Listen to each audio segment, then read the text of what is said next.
ঘেটু, তোর স্কুলের ফিস বাকি আছে 2,62,512 টাকা। বাপরে, এত টাকা?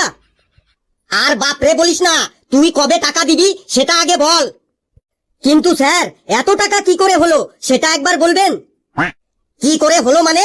তুই লাস্ট 11 বছর ধরে স্কুলের ফিস দিসনি, সেটা ডিম পেরে পেরে সুদে আসলে এত টাকা হয়েছে। কিন্তু স্যার, এত টাকা দিলে তো আমাদের বাড়ি ঘর সব বেচে দিতে হবে। সে তোর বাড়ি ঘর বেচে দিতে হয় হোক, তুই আগামী 7 দিনের মধ্যেই স্কুলের ফিস জমা করবি, না হলে কিন্তু আমি তোর নামে থানায় একদম কেস করে দেব। স্যার, ফিসটা একটু ডিসকাউন্ট করা যাবে না? কি বললি? ডিসকাউন্ট? স্কুলটাকে কি তুই শপিং মল পেয়েছিস যে তোকে আমি ডিসকাউন্ট করব? স্যার, আমাদের 10টা ছাগল আছে, ওইগুলো বেচেই আমি স্কুলের ফিস দিয়ে দেব। সে তোর ছাগল বেচেই হোক আর মুরগি বেচেই হোক, আমার 7 দিনের মধ্যেই স্কুলের ফিস চাই তো চাই। স্যার, অ্যামাউন্টটা যেন কত বললেন?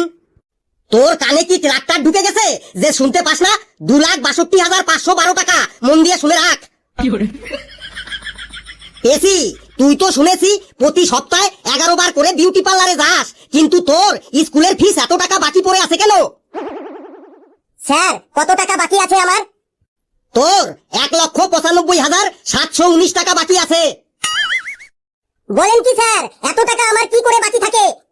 কি করে বাকি থাকে মানে? তুই ফিস দিসনি, তাই তোর বাকি আছে।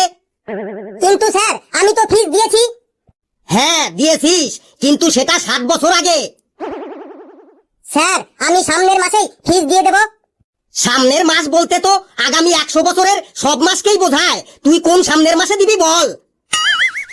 স্যার, এই মাসের পরের মাসেই দেব।